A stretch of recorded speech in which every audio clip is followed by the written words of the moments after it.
Ce n'est pas une défaillance de votre téléviseur. N'essayez donc pas de régler l'image. Nous maîtrisons à présent toute retransmission. Nous contrôlons les horizontales et les verticales. Nous pouvons vous noyer sous un millier de chaînes ou dilater une simple image jusqu'à lui donner la clarté du cristal, et même au-delà. Nous pouvons modeler votre vision et lui fournir tout ce que votre imagination peut concevoir. Pendant l'heure qui vient, nous contrôlons tout ce que vous allez voir et entendre.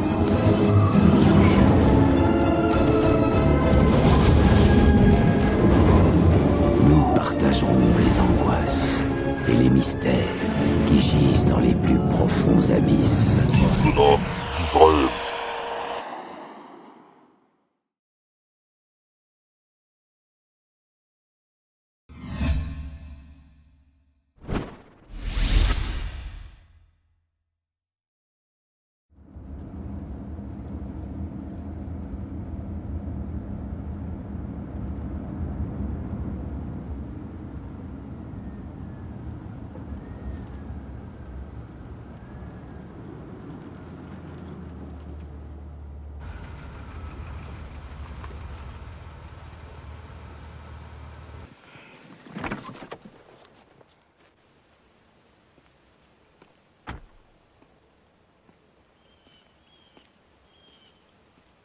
Bonsoir, monsieur.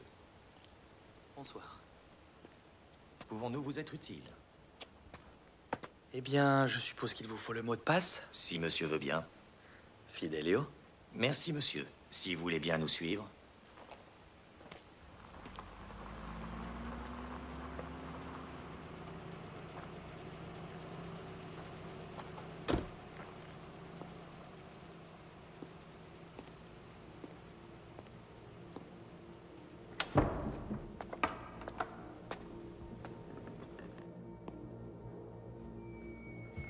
Bonsoir, monsieur. Bonsoir. Mot de passe, monsieur. Fidelio. Merci, monsieur.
Ron Rosenbaum, a journalist whose work has appeared in the New York Times, has spent several years investigating Skull and Bones and its powerful members. Skull and Bones is designed, I think, as a bonding ritual initially for the old money, old-fashioned, blue blood Eastern establishment. What dark secrets are Skull and Bones hiding?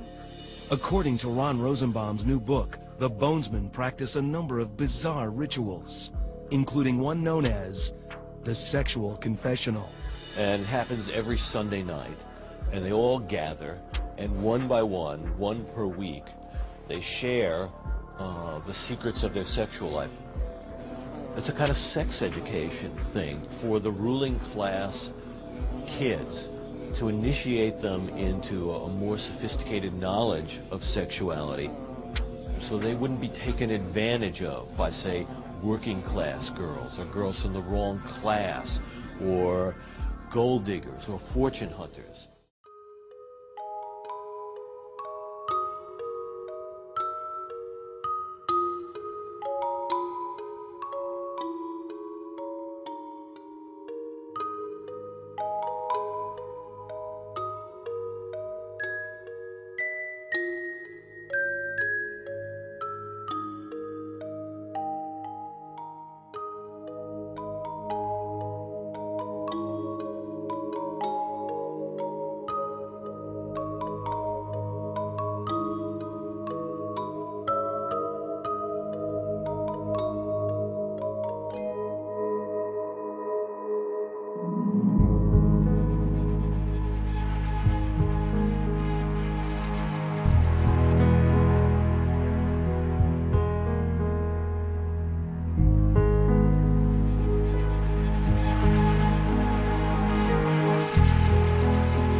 Bush is sworn in as the 41st President of the United States. And will, to the best of my ability. He takes a solemn oath to the American people to uphold the Constitution. So help me God. Congratulations.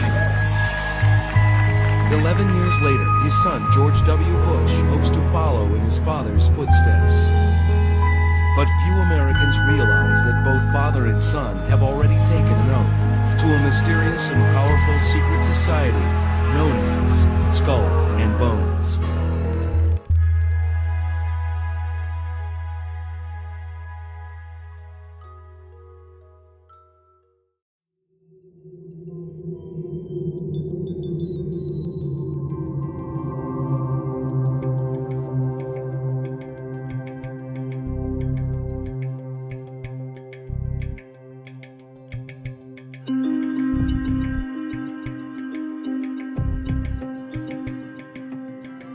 In addition to both President Bush and his son, other distinguished members, or Bonesmen as they're called, include Senator John Kerry of Massachusetts and conservative spokesman William F. Buckley Jr. Each year, 15 new members are selected from the junior class in a ceremony known as Tap Night. Prospective members receive a tap on the shoulder from a Bonesman. For these chosen few, this exclusive invitation means they are destined for greatness. These 15 people are going to be part of an elite, not just an elite on the Yale campus, but an elite of American destiny. People who will guide the nation, people who consciously see themselves as having a mission to be America's leaders.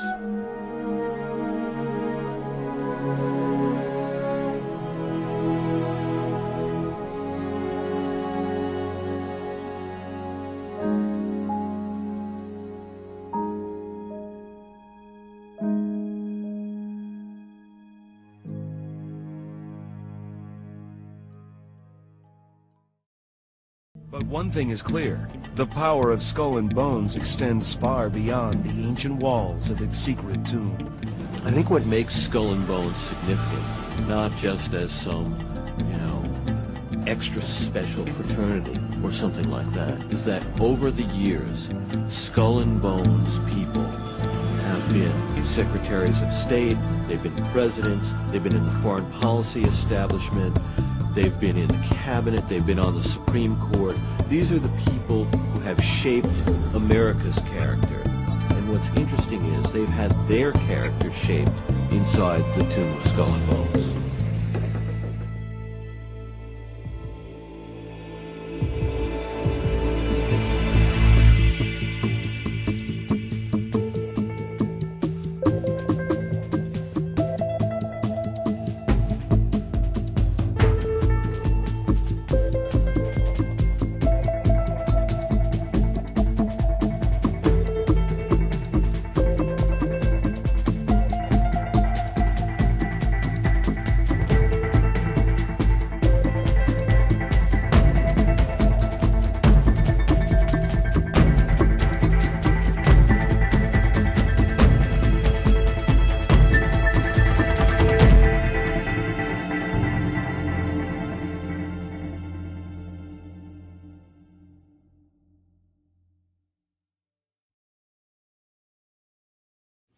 Probably more adequately should be called the Brotherhood of Death.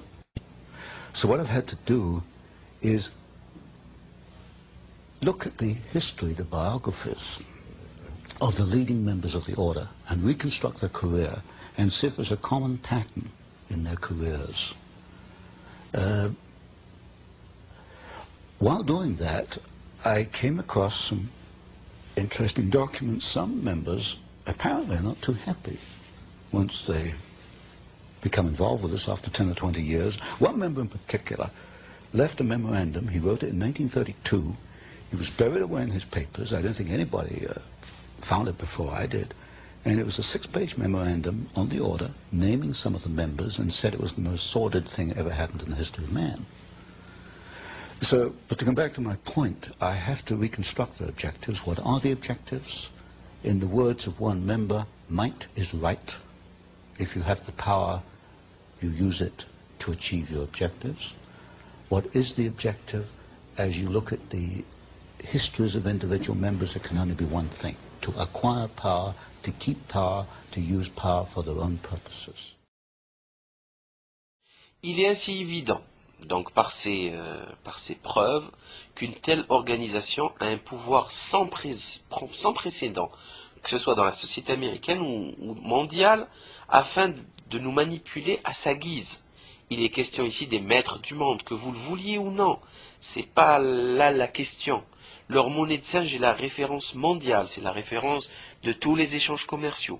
Quand vous dites une once d'or, vous allez dire c'est 900 $. Le pétrole, c'est pareil, c'est en dollars. C'est la monnaie mondiale. Tout le monde cherche du dollar. Dans tous les films, quand on sait ce qu'il y a d'affiché sur le billet de $1, on comprend un peu mieux tout ça. Leur armée la plus puissante, on l'appelle gendarme du monde. Personne ne peut s'y opposer, bien au contraire. Ils veulent tous l'aider avec leurs bases militaires et leurs satellites. Ils veulent tous, ils s'agenouillent tous devant l'armée américaine, qui a un budget extrêmement important puisqu'il dépasse à lui seul de loin l'addition de tous les autres budgets militaires du monde entier. Ils battent donc monnaie et contrôlent le système bancaire. Ils écrivent les lois qui gèrent nos vies. Ils manipulent et décident des programmes scolaires et universitaires. Il possède les médias et manipule les masses en quantité. Il crée les fondations pseudo-philanthropiques et autres associations think tank afin d'influer et diriger les élites vers une direction voulue. Le paradigme dans lequel on vit actuellement, c'est le leur. L'URSS, l'ONU, l'UNESCO, la Fed, Hitler, la Banque mondiale, le FMI, etc., etc. sont tous des tentacules, des créations, des monstres, des bondsmen. La musique mondiale, le cinéma, la langue, la mode et la nourriture sont tous yankees. Cette pourriture d'American Way of Life. La situation est critique, chers amis, très critique. Elle est d'autant plus critique et sérieuse qu'aujourd'hui, encore, les bondsmen sont au pouvoir. Ils sont toujours là. Ne croyez pas qu'on ait parlé des années 1830, que ceci est terminé. Tout simplement. Your friend George took you and Roland to this mansion where people worshipped the demons. Mm-hmm. What was it like there? What kind of people were there? Well, it was a big surprise for me, as I kind of made up in my mind an idea that they were going to be rough-looking characters.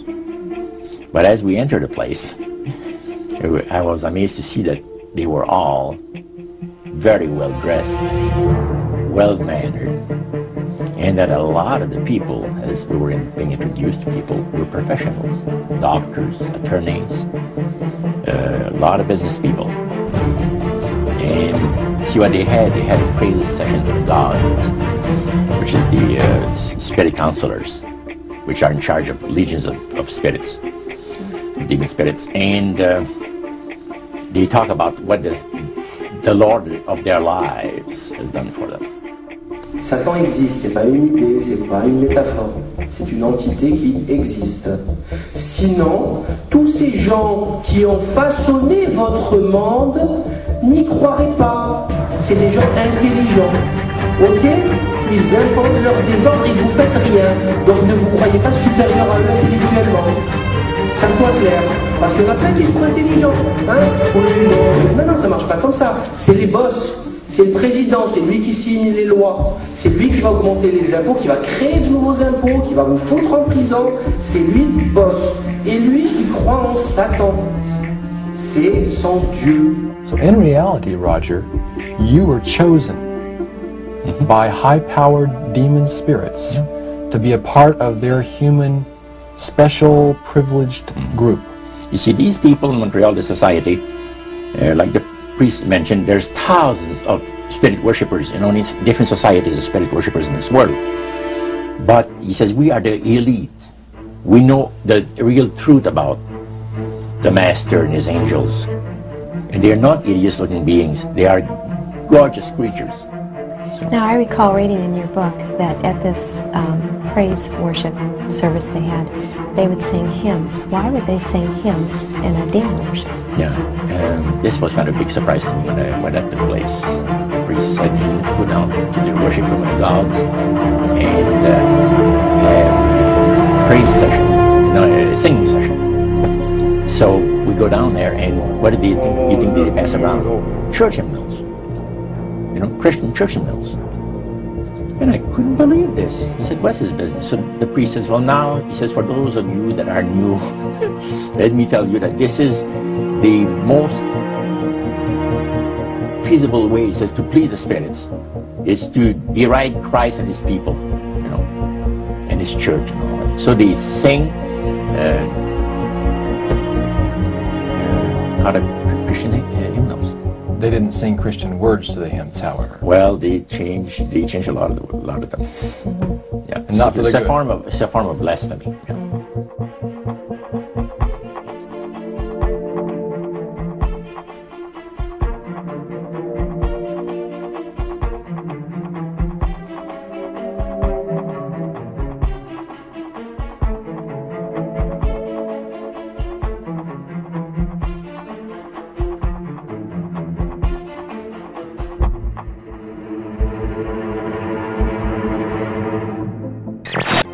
Senator Kerry and Mr. Buckley politely declined our written request to speak with them about their membership in Skull and Bones. Mr. Bush also refused to comment. But we tracked down a bonesman named Julio Gonzalez, who is now an alderman in New Haven, Connecticut. We're looking for you to give us maybe just one or two little secrets from Skull and Bones. Well, I really appreciated my time in the organization. I think I'm not going to discuss it today, so I don't have any comment on it. Students on campus are also in the dark when it comes to Skull and Bones, including this man who says he managed to sneak inside the courtyard of the Bonesman tomb. I climbed in, I saw their yard, I saw their they have a sort of bird bath, and they have two skeletons looking at each other like this and holding a skull in between them. I don't know what any of it means. Another student who has also been inside the courtyard was able to quickly shoot these never-before-seen photographs, including a shot of the mysterious fountain. He agreed to talk to us, but only if we kept his identity secret. I don't want to get on these people's bad side. I mean, these are some of the most powerful people on the planet. The daring student was surprised by what he saw inside the fountain. There was actually some sort of red residue in the fountain, which I imagined to be blood. But I am feeling they do some strange rituals with the fountain. These two skeletons look like they're hushing people in some way. Another of his photos shows a cryptic Wheel of Destiny. It had a spinning device on it. And I imagine what happens is during their rituals, they spin it and it says, destiny and fate and all those things have a huge part of what goes on in that place. Because I think they all feel like they're destined to be rulers of the world.